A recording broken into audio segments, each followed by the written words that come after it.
Si ak li mu wax donc mi ngi wax ne Macky Sall et Aly Ngouille Ndiaye doivent arrêter la provocation. Le guide des Moustarchidine fait la leçon à Serigne Modou Kara loolu yëpp mun ngeen ko lire ci biir l'Observateur. wax na aussi ci Aïda Diallo bi ñu ne mi ngi biir Médinatoul Salam daal di fay làqu.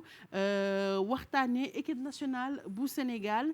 Famara Diédhiou Habib Diallo nee nañ ñooy mettre pression ci Mbaye Diagne. Pour plus de détails dem leen ngeen jënd suñu journal l'Observateur yooyu yëpp di ngeen ko fa mën a lire bu lundi 11 novembre bi. On continue avec le quotidien qui revient sur le Gamou de Tivaouane et titre Moustapha au champ de tir. Donc plus de détails mun ngeen ko gis ci biir le quotidien. Dans Vox Populi on peut lire Marabout qui se comporte en comédien attaqué par Moustapha Sy. Kara calme le jeu donc mun ngeen lire détails yi ci biir Vox Populi. Enquête moom mi ngi waxtaanee homosexualité et art du mariage au Sénégal. Le fatwa du xalif des Tidjane maanaam xalifu Tidjane bi li mu gën a waxtaanee mooy mbirum homosexualité ak li nga xamante ne moom mooy problème ci sëy yi ci biir Sénégal daal di lancer benn fatwa contre yooyu yëpp. Pour plus de détails jël leen enquête ngeen lire ko. L'As revient sur la promotion aussi de l'homosexualité et de la franc-maçonnerie toujours et titre le khalife des Tidianes charge l'État donc mook le quotidien ñoo bokk lu ñu waxtaanee. Le Soleil mi ngi ñuy titreel aussi même chose homosexualité franc-maçonnerie mariage caché les mises en garde de Serigne Babacar Sy Mansour mu mel ni ñoom ñëpp déclaration xalif bi ci biir gàmmu gi la ñu dellu si mun ngeen ko gën a lire boo leen jëndee journaux yi. Et puis on finit cette revue des titres avec Record qui nous parle de Manchester City qui est surclassé à Anfield 3-1 et puis Sadio Mané il titre Sadio Mané ne plonge pas il vole xam na en réponse à Guardiola. Voilà donc loolu moo nekkoon seen revue des titres Mamadou Mamen Ndiaye dina ci ñëwaat en plus de détails ci revue de presse bi mu ñuy defal. Ñun nag dañuy continuer en information mais dañuy dem ba Pikine daal di fa fekk Ndongo Ka nga xamante ne moom moo fay suñu correspondant mu wax ñu lan moo gën a fës ci ay xibaar foofu ci Pikine allo Ndongo. allo Ndongo. allo. Ndongo noo yeewoo naka suba si. sant bu baax. alhamdulilah mun nañu xam lan moo gën a fës ci ay xibaar foofu ci Pikine. ok ci Pikine nag bu ñu bëggee xam li fi gën a fës ci ay xibaar nañ jàpp nag benn la mooy xew-xew yi nga xamante ni moo amoon ci stade municipal bu Mbao di jëy taxoon nag kii di Amadou Ba ñàkkoon fa bakkanam gannaaw match nawetaan boo xamante ni demi-finale la woon bu doxoon ci diggante jàpp 2 bu Ndoyeen ak cité Neymar enquête ba nag daanaka sotti na ba yëf yi danañ ko indi ci kanamu yoon ni ki ëllëg ak gannaaw ëllëg ñañ ca joxoñ baaraami tuuma nag mën nañoo jàpp ni kenn ki ab sapeur pompier la ndax moom moo dugal fumigène bi nga xamante ne nii moom moo tax ba Amadou Ba daal lay ñàkk bakkanam te fumigène ñu fàttali nañ koy tere ci les stades yi. keneen ki di gone goo xamante ne nii fukki at ak juróom-ñaar la daal di am maanaam mineur la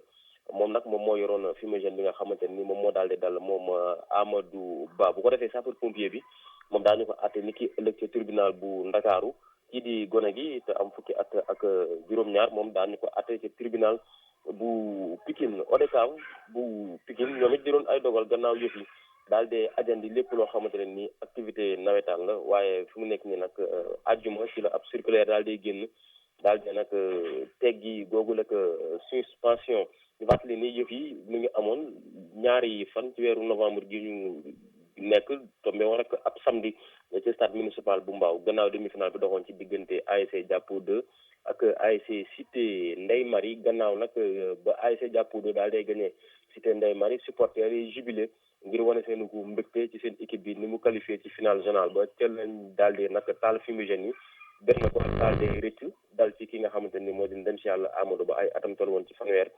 ak juróom-ñaar bàyyi ci ginnaaw benn soxna ak benn ko tout tànk. jërëjëf Ndongo Ka ci xibaar yooyu nga indi mu mel ni dafay relancer rek débat bi nga xamante ne moom la ñu am toujours par rapport aux violences yi am ci biir nawetaan yi chaque fois ñu koy waxtaanee en espérant que solution dina ci génn ñu bàyyi la nga dem continuer liggéey pour tout le groupe Futurs Médias.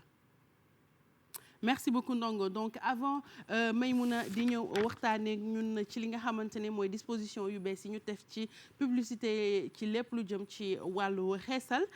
Mado ñëw di waxtaanee ñun ci dernière tendance yi nga xamante ne moo génn ci mode bi Exidex ñëw yóbbu ñu seetaani clip bu Akhlou Brick Paradise bi nga xamante ne ñu ngi ci woy Baye Barham Niass Awa Gaye ñëw ak The Woman of the Week dañ leen di proposer le son du jour di The Best Family. Huge controversy.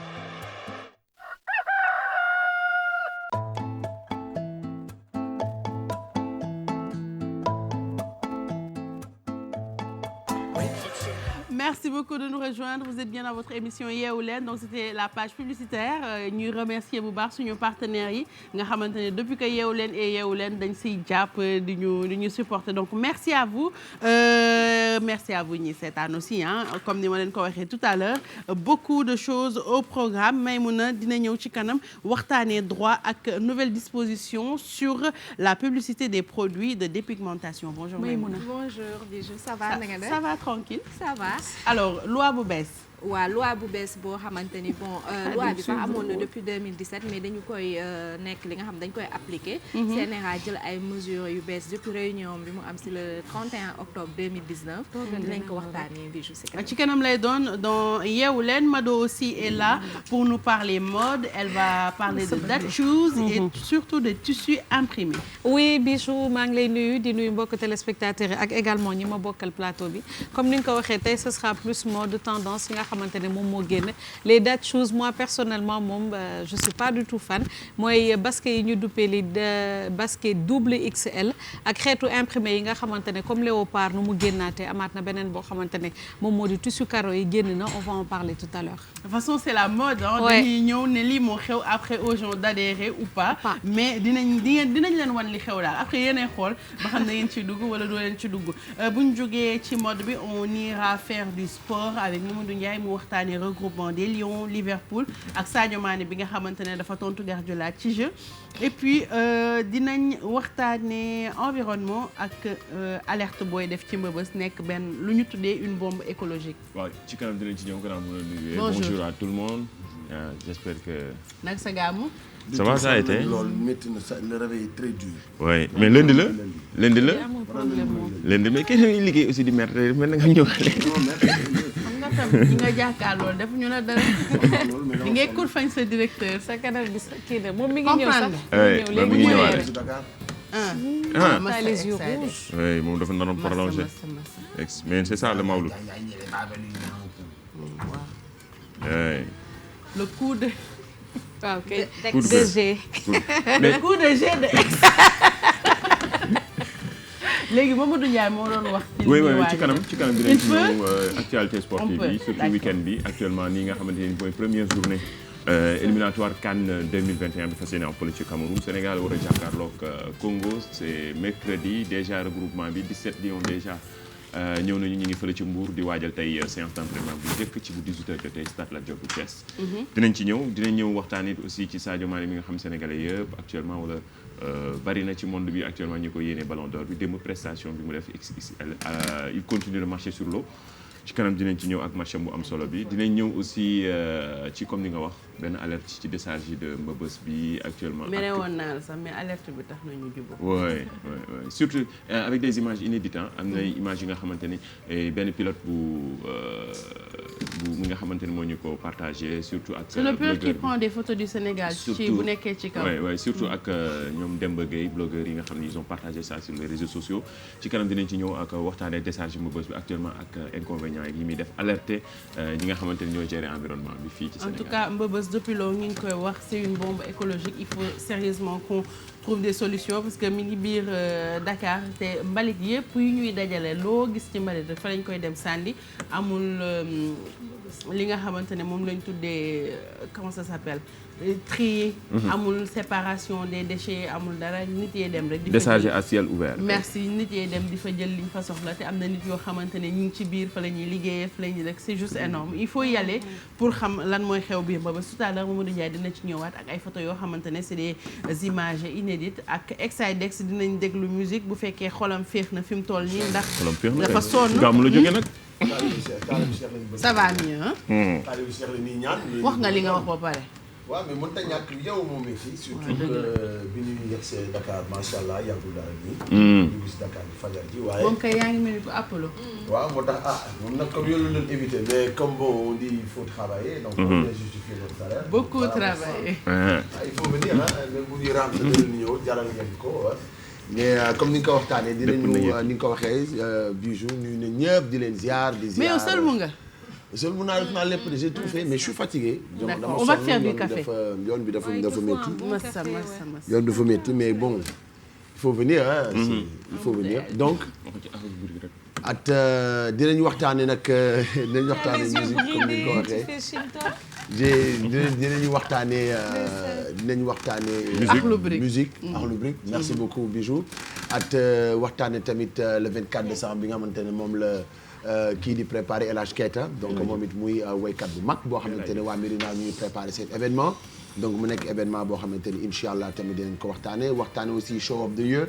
show of the year tamit nekk benn événement bi gën a mag ci Sénégal ci wàllu événement donc nit dof di ko organiser cette fois-ci innovation yi mu ci waajal ak yooyu yëpp incha allah dinañ ci ñëw bi ci kanamee Bijou Ndiaye. ce sera tout à l'heure un beau programme à Exidex te yeewul xam ngeen ne tey bu yeewoon toj fi donc ci kanam en attendant ñu koy indil caféem ñu waxtaanee droit ak disposition yu bees yi nga xamante ne jël nañ ko ci lépp lu jëm ci publicité ci wàllu produit de dépigmentation maanaam produit yuy xeesal.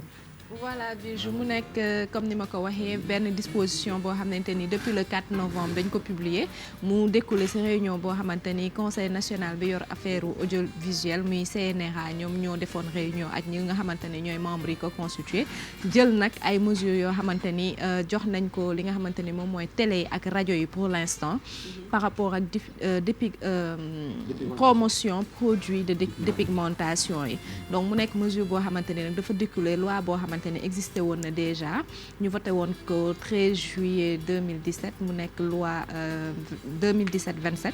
moom lañ ñëw nag bëgg ko appliquer Bijou application bi nag mooy le fait que bépp produit boo xamante ni jàpp nañ ni day xeesal wala muy xam nga dañuy wax dépigmentation artificielle sax la ñuy wax mooy ñi nga xamante ni produit ay mélange la xam naa yaa ma ci gën a xam affaire biologique yooyu noonu donc ay mélange chimique la yoo xamante ni dañ koy appliquer pour xeesal li nga xamante ni wala éclaircir li nga xamante ni mooy peau nit ki mu nekk nag mesure boo xamante ni xaw na yëngal tuuti fan yi li nga xamante ni moom mooy média yi dans la mesure où Sénégal dafa bëri ñu xamante ni dañuy xeesal am na taux yoo xamante ni ñu ngi naan entre 60 à yow tu es comme ça naturellement elle est pël donc am taux boo xamante ni dafa commencé nag vraiment nekk taux bu xaw a mag parce que on parle de 63 à 75% des femmes au Sénégal dañuy dépigmenté wu te boo xoolee mu am ay conséquences yoo xamante ni c'est néfaste pour la santé donc nag ñu xam ni que média dafa war a am rôle de protection ak rôle de sensibilisation donc mënuñu jël li nga xamante ni c'est à l'encontre de la santé des femmes donc nag moom moo tax agence bi nga xamante ni wala conseil bi nga xamante ni ñoom ñoo yor wàllum audiovisuel indi mesures yooyu nag booy xool ñoom CNRA ñi nga xamante ni ñoom la ñu tënk mooy ñëpp ñi nga xamante ni dañuy liggéey ci télé su ñuy wax télé mooy ñi nga xamante ni dañuy utiliser câble wala ñu utiliser li nga xamante ni mooy numérique ñooñu ñëpp ci lañ bokk rajo aussi tout moyen de diffusion rajo maintenant ba tey ci disposition CNRA am na presse en ligne am na yeneen façon presse écrite ak yooyu mais comme par exemple ñu yore page Facebook bi est-ce que ñooñu ci nañu bokk wala bokk ñooñu bokkaguñu ci ok waaw moo tax ba pare loi bi qu'est-ce que ça dit qu'on n'a plus le droit de mettre des images yoo xamante ne dafay def promotion produit de dépigmentation wala qu'est-ce que ça dit dafa wax ni que mënatuñu def promotion wala di jàllale xam nga tey CNRA ñoom comme ni ma ko doon expliqué sànq seen sphère bi nga xamante ni la ñuy intervenir dafa jël li nga xamante ni mooy télévision bu ñu nee télévision par câble wala par numérique jël li nga xamante ni moom mooy rajo jël li nga xamante ni moom mooy presse écrite jël li nga xamante ni moom mooy presse en ligne. c'est-à-dire les sites internet. les sites internet maintenant site internet yi foofu nag laa xamul nuñ koy gérer. mais instant bi mesure bi rajo ak télé kese la. instant bi c'est ça les voilà instant yi médias classiques. rajo ak télé la donc peut-être mën nañ dem ba ci biir ñu dem parce que en fait Sénégal problème bi ñu am mooy presse en ligne bi dafa bëri alors que ñoom du ñu def li nga xamante ni mooy enregistrement pour nekk société de droit sénégalais pour que si éventuellement def nañ ay fautes wala ay mesures yoo ay activités yoo xamante ni c'est répréhensible ñu mun leen teg ay daan parce que normalement site internet wala presse en ligne boo xamante ni dafa exister dans les 6 mois qui suivent au plus tard war nga am sa registre commerce sa NINEA déclaré wu voilà waa CNRA mun la identifier maintenant comme loolu nag ça fait défaut xam naa looloo tax parce que mesure bi nga xamante ni note bi nga xamante ni ñoom publier nañ ko jox ko rédaction yi pour rajo yi ak télé yi la pour l'instant peut-être après dina am yeneen mesures yoo xamante ni dafay koy accompagner certainement je me dis mais pour l'instant télé ak rajo peut-être nag télé ak rajo lu tax ñu jël ko parce que mooy médias yi nga xamante ni moom moo ëpp impact donc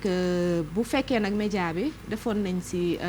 précédemment ay kii média boo xamante ni conformé wul ak li nga xamante ni moom la ñuy def dañ lay defaral ay avertissement yónnee la courrier pour wax la lii ak lii ak lii am na mun nga dem continuer dañuy arrêter ce signal donc dootoo mën carrément dañuy couper ce signal et tout maintenant mu am nag beneen problème boo xamante ni mooy problème ci biir production yi parce que xam nga CNRA ñoom télé yi la léegi série yi ñoom mënuluñ leen pas mënuluñ leen mais seen intervention eggul ci li nga xamante ni moom mooy production cinématographique wala audiovisuelle maintenant télé yi nag ñoom ñooy def li nga xamante ni mooy diffusion donc ñoom ñiy def série yi duñu wax ak ñoom mais télé bi buñ ko indilee série moom war na xool ci biir message parce que publicité am na yoo xamante ni publicité de représentation voilà t'as pas besoin de parler t'as pas besoin de faire passer une bande annonce mais ci biir message beeg dialogue bi am na forme de publicité yoo xamante ni daf ciy am donc léegi nag médias yi ñoom ñooy am ce droit de regard par rapport ak éléments yi ñu leen di indi ñu déglu ko seetaat ko xool est-ce que amul des messages de promotion parce que fi nga xamante ni CNRA mënul laal production cinématographique wala audiovisuelle mais mun na incriminer média bi de par la diffusion de ce message là. donc ce sera média boobu léegi nag moom moo war a gis ak producteur de série yi waxtaan ak ñoom fexe ba nga xamante ne dinañ ci voilà du yomb de du yomb moom nga xamante ne série yu bëri sponsoring bi c'est des produits de dépigmentation mais bon c'est un mal pour un bien on va dire ndaxte c'est vrai que parfois produits yi li may mën a di wax composition chimique bi nga xamante ne moom moo ci am moom moo ñu tiital parce que les gens ont le droit de choisir ba xam dañu bëgg a clair wala dañu bëgg a bronzer wala ku nekk ak li nga xamante ne moom moo la arrangé mais su fekkee daf la nar a gaañ aussi c'est de notre droit à tous mais dans tous les ñu cas protéger la même bu fekkente ne bugguloo ko parce que composition chimique yi ñu siy def ci boppam la ñu xamul te yemul rek juste benn produit boo xamante ne benn entreprise da koy defar ñëw teg ko da ngay gis am plusieurs entreprises yu defar seen ay produits beneen nit ñëw dajalewaat ko defaat mélange jëlaat ko di ko jaay doo xam dosage bi doo xam ñaari produits yi bu ñu rentré en contact ban réaction la ñuy am ak ban réaction la ñuy am ci sa peau donc loolu moo tax ñu nekk di def loi yi yëpp pour protéger nit ñi nga xamante ne ñoom ñooy seetaan surtout publicité yi et parfois on te met benn métis boo xamante ne dafa juddu clair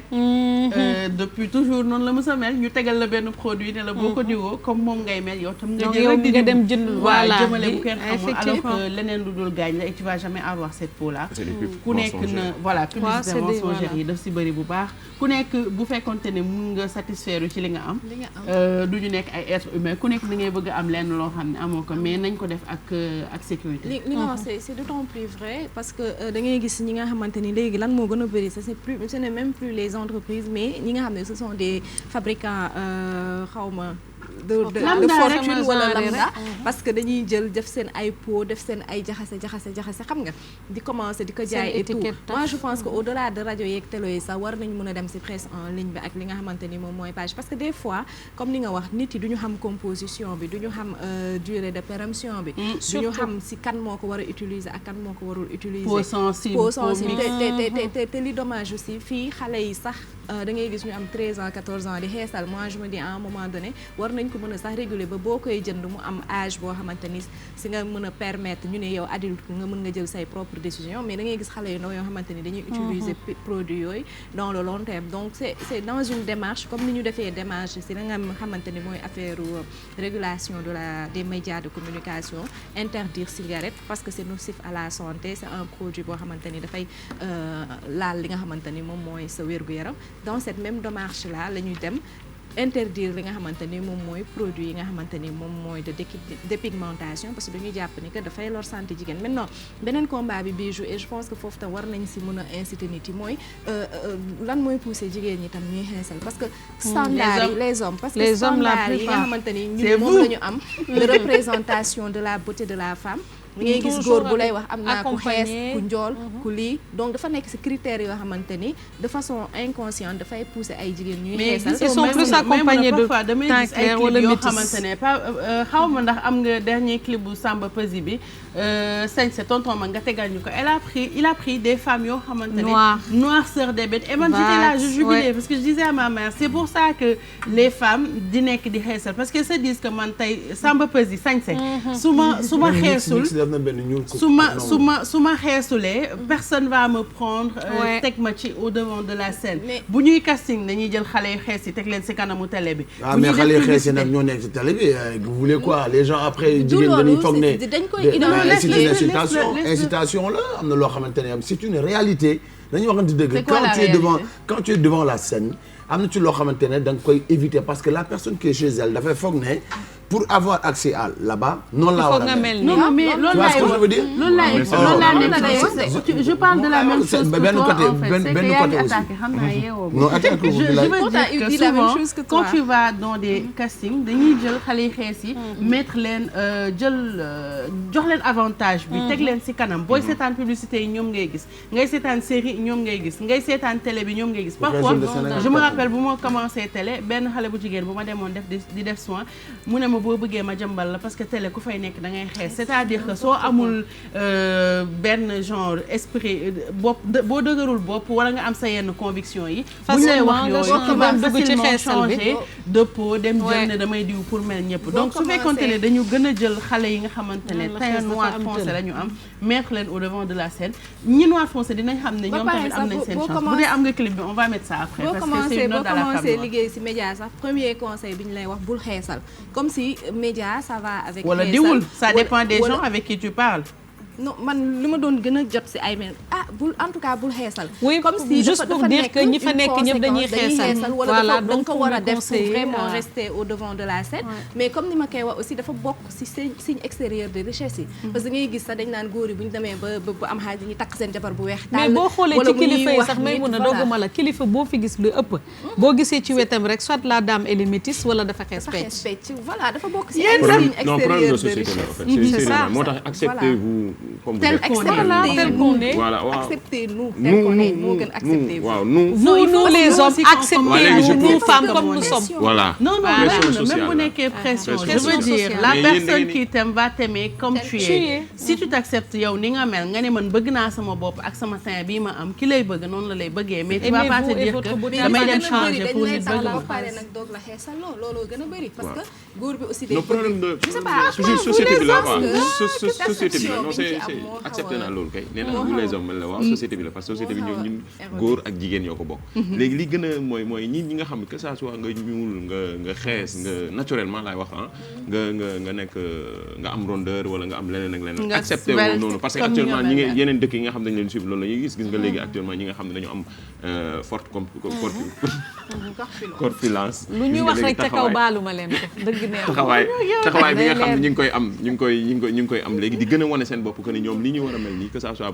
nit ki rafet mu personne n'est parfait mais chacun est parfait à sa manière. voilà dans un monde où maintenant y a plus de code amatul weex waa ànd ak noir amatul lii maintenant y a plus de code donc dañu war a génn ci standard yi nga en tout cas merci à Samba Peuzzi pour ça.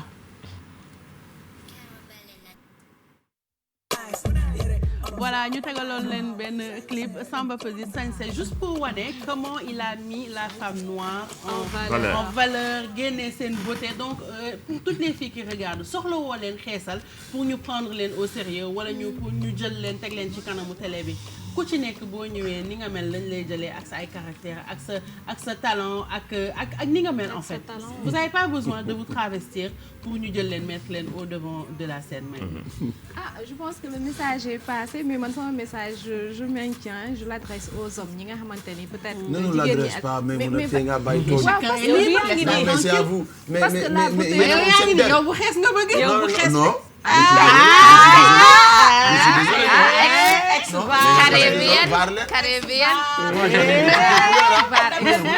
continuer leen li ngeen bàyyi couleur bu ne am naa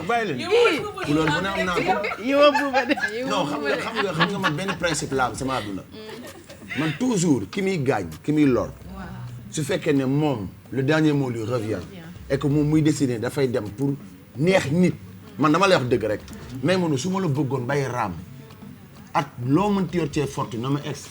man du ma génn góor bu ñuul dama la fi bàyyi loolu laa lay wax na la mooy pouvoir bi ñu am yéen nag loolu am ngeen ko ñun at lu ñu leen mën di bëgg nan ñun Sénégalais yëpp laa wax góoru Sénégal yëpp nañ ñu bëgg tubaab yi wala chinois yi yéen am leen seen fulla téye seen ñuulaay man foofu laay waxee donc su ma nee donc su ma nee mais il faut avoir une forte personnalité pour arriver à faire ça. am nañu ko. Il y a des non excuse-moi mais il y a des filles yi nga xamante ne pression sociale attanuñu ko. Il y a des gens yoo xamante ne c'est des filles de forte tête des filles de caractère am personnalité bu forte soo leen doon wax benn affaire fii ba suba bu dul seen conviction personnelle duñ ko def. dama nii Bijou Ndiaye dama nii nañu wax dañuy waxtaan rek te wax dëgg rek nekk fa. da nga ñuul kukk laaloo dara. yaa ngi nii da ngaa ñuul. laaloo dara non maa ngi ñëw dama fu may wax maa ngi ñëw rek ci fi may waxee. maa ngi ñëw ci fi may waxee dootul affaire pour man te loolu pour man c'est avéré ni ku ci ne am nga choix nag. am na ñoo xamante ne du góor mooy tax ñuy xeesal mais elles aiment bien être claires. waaw mais ñooñu léegi ban catégorie ngeen te loolu c'est la masse. mais ma mu ñëw rek tey c'est la masse tey ñooñu ñoo gën a ëpp comme mode nu mu amee. ñu xëy suba teel ne léegi jalikoos moo xew. ñu dindi greffage yi ñëpp def jalikoos. xeesal ak a yàgg. waaw wala ñu ne perruque wala ñu ne lii coiffure bi moo xew ñëpp def coiffure. tey defoon nañ fi benn campagne tey booy xool ñuul kukk bii ñuy def nii. Nix at Ndongo def na benn clip boo xamante ne ñuul kukk lañ ko tuddee. def nañ fi ay campagne yoo xamante ne ñuul kukk la. yéen a ngi sensibiliser chaque jour. loolu weddiwuñu ko mais lenn rek laa bëgg ñu à la fin de la journée moom mooy buñ ne góor ñi ñoo tax. jigéen ñi di xeesal. je suis désolé bu la ko naree wax man su ma la jëndee paaka jox la reyal sa bopp. loolu mooy mentalité cancer la. mais je m'explique loolu mooy mentalité bi. loolu mooy mentalité bi. fii seen jigéen bi fi am xaalis ñi ngay njëkk a def jigéen bi fi njëkk am xaalis ñi ngay njëkk a def pour war na am nga xaalis yaa ngi commencé weex tal. non changer vie carrément. c'est un complexe bu góor ñi de. c'est les femmes qui ont ton complexe. ni nga accepté ni que ñun jigéen ñi ku ko neexee nit ki am na choix bu ko neexee diwu bu ko neexee ñàkk diwu noonu tamit nga war a accepté ni am na ay góor yoo xamante ne ñoom ñooy poussé ne ay jigéen am na ñu leen di jox sax ñu mais loolu yaay bañ mais nga bañ waaw déedéet loolu choix la moom laa la choix wu nit nga bañ maama divorcé ak mentalité nit bu ma doon jigéen tey accepté les nga dama da ngay xeesal maama bàyyi la mais surtout dama fi bàyyi dama lay bàyyi dafa am benn léegi yow da nga ne ñu ñuul ñi bu ñu amee xaalis dañuy xeesal tout ça bla bla bla bla léegi ñi xees yoruñu xaalis di xeesal ban catégorie nga leen bëgg. mais chinois yi ñoo fi dàq xeesal. non mais moom laa lay wax problème de complexe la. xam nga xeesal bi ñu problème Sénégal dañuy jël parce que c'est vrai on quitte du noir pour aller vers le clair c'est plus flagrant mais marocain yi dañuy xeesal chinois yi dañuy les américains ñoom ñëpp dañuy xeesal parce que aujourd'hui la ñu bëgg merci beaucoup léegi ñun lu tax mu flagrant dañuy jóge ci lu ñuul kukk dem ci lu weex tàll. ñee seen bopp duñ ko gis it's abusive day abuse sa merci xam beaucoup nga dafa am 3 catégories dafa am ñoo xamante ni c'est un choix ñoom ñoo ko bëgg di ko def ñooñu kenn mënu leen defaral ñoo bari de te ñoo fi ëpp de waa taxawal ñooñu mënoo leen wax dara maintenant li nga xamante ni yéen seen émission yeewu leen bu fekkee da ngeen yem ci débat yi li nga xamante ni dafay laal nag santé ñoo loolu agence wala autorité yi nga xamante ni ñoom ñoo ko war a réguler am nañ droit ni du ñu def promotion mais waxuñu nit bul xeesal maintenant moi je me dis si facteur xam nga ay problème boo koy régler da nga koy régler à la source. Moi je me dis un des facteurs nekk na c'est aussi le regard que les hommes ont des femmes. Parce que tey da ngay ñëw ngay sëy ak sa jëkkër. Je te donne un exemple. jigéen bi toog jëkkëram ni ko dama bëgg jabar bu xees jox ko xaalis ni ko mu fay mu xeesal bu xeesalu je te dis say famille say mbokk ñoo naan la yow sa jëkkër li mu bëgg def ko. mooy sa jëkkër ma bàyyi la. mais fu la mais non kanam. mais il y a toujours mieux ailleurs. Non, je ne suis pas d'accord. Il y a toujours mieux ailleurs. tey fii nii am na ci loo xamante ne tey bu la ko si jëkkër tam xoolal loolu te xam la finalité. mais Bijou Ndiaye ma ne xool la finalité. quand même xeesal nga ba weex tàll waaye à la fin de la journée moom mooy dem génne keneen ku xees trahir la. génne keneen takk non maa ngi ñëw rek ma leen au cas où mu trahir la dem takk keneen kooku xees. léegi yow nga perte nga jëkkër yàq nga sa der cancer mën na laa dal ak yeneen problème yi si tax man coow li mooy li CNRA nii def nii baax na waaye am na lu ko gën baax moo dootu fi dugg ci réew mi mais jeex na bu mu fi duggati le problème sera réglé am na dëkk yu jël yoo xamante ne Gambie gi defoon nañ ko fi xam nga li ma wax waaw dëgg la it's very true Gambie gi waaw mère Gambien bu mu wax ci loolu thank you hallelujah praise the Lord boo préciser que ni yow xeesaloo. non on a serious note man pour man suma own xalaat ak suma own expression si li nga xam ne mooy xeesal mooy nit ku nekk ak li nga bëgg a doon li nga bëgg a def but at the same time ñu bëri dañ koy def because of benn dañuy lack self esteem comme nga xool sa bopp si seetu bi exemple ma ànd ak Mado mi ngi xees pecc mi ngi weex tàll ma ne saa yi ma àndeek Mado maybe the attention is on her xam nga moom la ñuy gën a xool ak yooyu noonu donc gis nga it's all about society te boo xeesalee ñu naan la temps yi yaa ngi jekk ndeysaan après mais loolu mooy jaale la mais loolu ex invite ma la yow waxoon naa la nga toog fee bi nga ñëw toog maa ngi mënuñu bokk baax so basically loolu la and then dañuy wax naa fan yi damay dégg ñu ne xeesal dafa évaluer in the sense ne bu njëkk bi xawma is it akkañi la akkañi something like that akkañi exactly dañ naan jël seen po yi di ko abuse ba léegi da ngay gis ne ni dina jël diw bu léger sax di ko diwoo mais saabu yi ñuy jël di ko jaxase kenn xamul yan façon chemicals moo siy nekk nga dem di ko sangoo sa yaram bi muy xolli sa sa po bi te da ngay gis mu koy xolli nii liquide tu sais que ne Mado yow miy wax beauté est-ce que xam nga ne y a des produits naturels yoo xamante ne day defar sa yaram karité dafay jox coono kii bu rafet. karité mi ngi fi beaucoup de karité mi ngi fi. même savon yi bicarbonate mi ngi fi mais même bu ñuy wax sax côté dermatologie bu dee savon yi baax na mais peut-être liñ ci yokk mooy liquide yi nga xamante ne ay décapé la nga xamante ne day teggi der loolu décapé mel ni karo bu ñuy raxas mais di nga gis nit mu non jël def c'est extraordinaire en tout cas on va revenir si défrisage gel magnon liquide yi ñuy teinté bopp fan y a du tout à la limite en tout cas mais léegi Bijou Ndiaye I think na côté boobu noonu xaw na changer tuuti because léegi dañ la naan ne il faut nga diwoo lu cher ak yooyu noonu nga gis exemple bëgguma tudd ay marque mais xoolal da ngay gis diw boo xam ne dafay jógee Europe bi mais teewul day yàq sa peau but first of all suñu climate bi mayut ñu pour ñuy diwoo yenn yi suñu climate bi exactly Sénégal déjà mais en attendant on espère que li ex wax dinañ ko am ñu interdit it was very effective produit dugg fi ku ci nekk bëgg boppam ni mu mel may mu ko conclure man je pense que débat bi c'était intéressant léegi nag li ci des mooy mesure d'application yi est-ce que dinañ ko respecter et tout man pour conclure je me dis que nit ki lépp loo xamante ni si sa personne lay dem yow yaa war a am le libre arbitre mën a jël say propres décisions parce que à la fin de la journée comme ex nu mu koy waxee bu ay conséquences amee yow yaa koy subir tout seul. En tout cas en attendant que ngeen garde seen teint ou pas am na sénégalaise bu garde teint wam boo xamante ne mi ngi nekk lauréate du prix de la policière de l'ONU mi ngi tudd Seynabou Diouf nekk lauréate 2019 ci prix policière bu Nations Unies vendredi la ko ONU mi ngi noonu teint naturel am la garde sox ko waleen xees pour arriver à vos fins. Ne vous inquiétez pas non mi ngi nekk commandant ci police nationale bu Sénégal donc récompensé nañ ko moom pour service yi nga xamante ne def na ko au sein de la MONUSCO mission des Nations Unies pour la stabilisation en République démocratique du Congo et puis moom mooy diriger actuellement benn benn groupe de travail pour dimbali nit ñu prévenir exploitation ak abus sexuels yi nga xamante ne moom moo am fële ci Ngoma ci nooru Kivu mi ngi nekk policière sénégalaise responsable aussi du réseau des femmes de la police de MONUSCO bu nga xamante ne mooy relier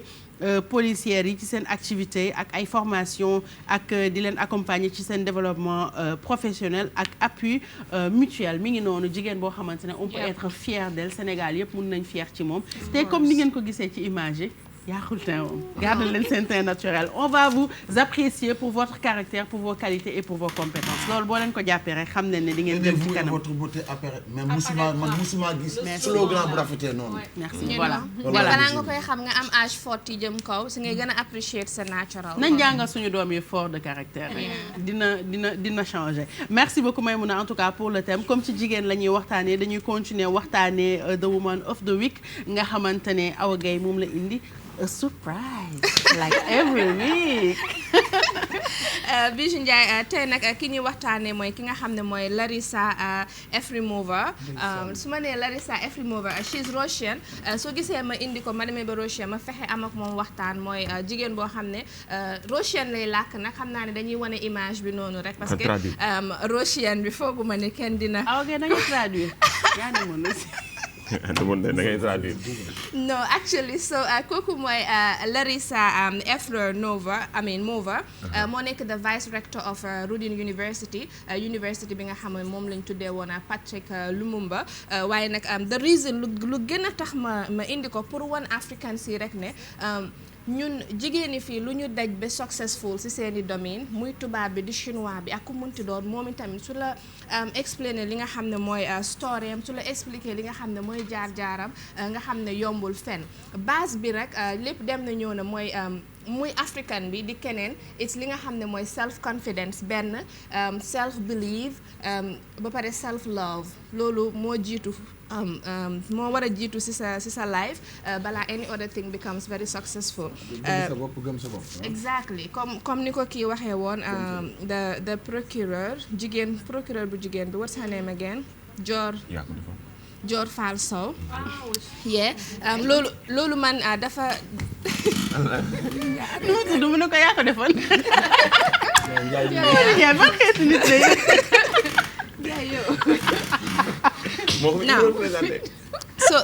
So moving on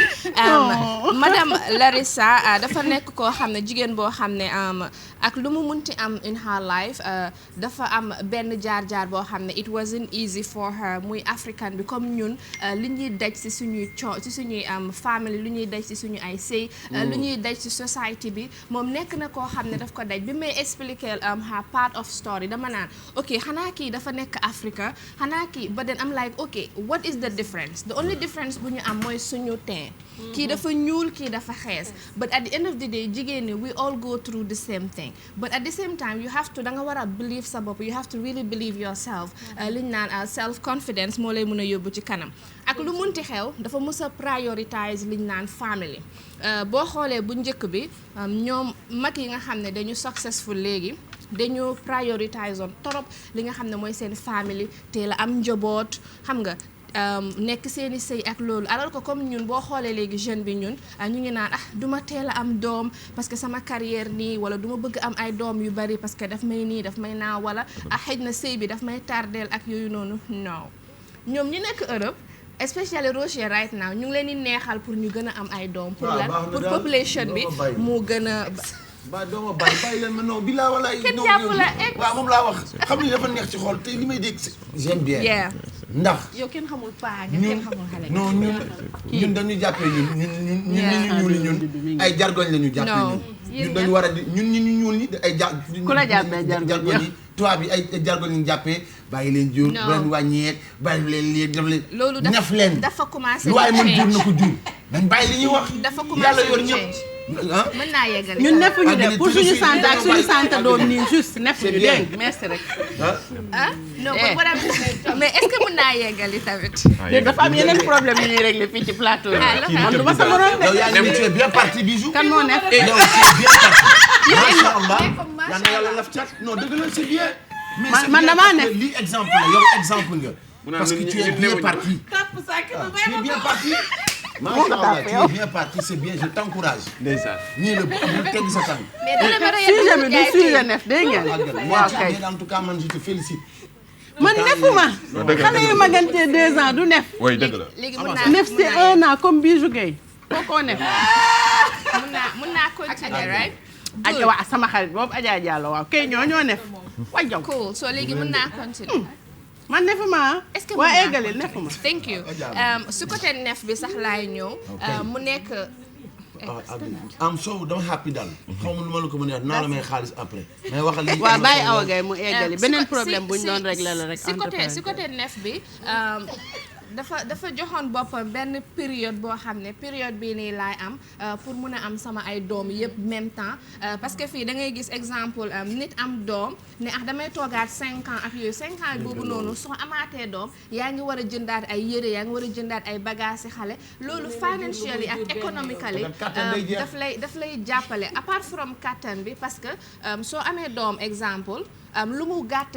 di nga jënd ay bagages di nga jënd ay lit mais bu dee da nga def ay 1 year 2 years difference interval xale bi mun naa utiliser yooyu noonu da nga gis ne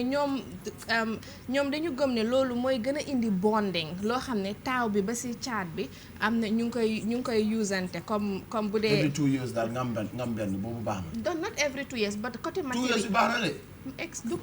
doo ko bàyyi mu wax sujet bi du woon ci doom yi de benn passage la woon. exactly loolu laa nekkee di explain waaye mi ngi indi comme that kind of bonding boo xam ne yëre taawam bi ba si caatam bi mun na ko sol comme loolu dina indi that kind of bonding loolu su côté famille am la su côté doomam la mu am 4 doom waaye mu nekkoon koo xam ne grandmother mooy maamam mu inspire ko torop ndaxte ñun ñëpp ku si nekk sa maam am na loo xam ne daf ko def balaa sa yaay di ñëw si àdduna mu nekk koo xam ne dafa xalal sa yaay yoon ba yow sa bopp nga ñëw donc pour moom maam yi dañ leen di fàtte alors que moom dëgg la dina jaajëfal yaayam ba maamam lay gën a célébrer taxte maamam su meloon neneen xëy na yaayam du doon mel ni mu mel ba moom mu war a ñëw jaar yoon boobu noonu gis ngeen ñun ni ñuy sonnee li ñuy daj si suñu ay sëy ak suñu ay stuff ñoom dañuy daj lu ko raw but the problem is ok doo may Awa Gaye mu eggali exactly but the problem is ñun du ñuy faral di soulageante ñun dañuy naan ok damay muñ di ko denc si yow ba nga mujjee ñëw faatu wala sa ay fan gàtt parce que yaa ngi daj yenn coono exactly so lii yëpp lu tax ma koy wax mooy pour fàttali jigéen ñi rek ne buñ di xool si tubaab bi naan tubaab bi kii dafa amee jikko tubaab ak yooyu man de I am not proud nit wax ma ne danga am jikko tubaab and stuff like that no parce que tubaab bi lu muy daj est-ce que ñun sax li ñuy daj gënu ta yomb moom parce que ñun lu mu bon am nañ culture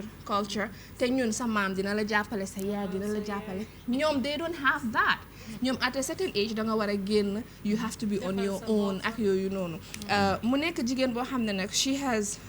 won so many awards mu nekk di xar tànk tubéyam liggéey na si so many international ministries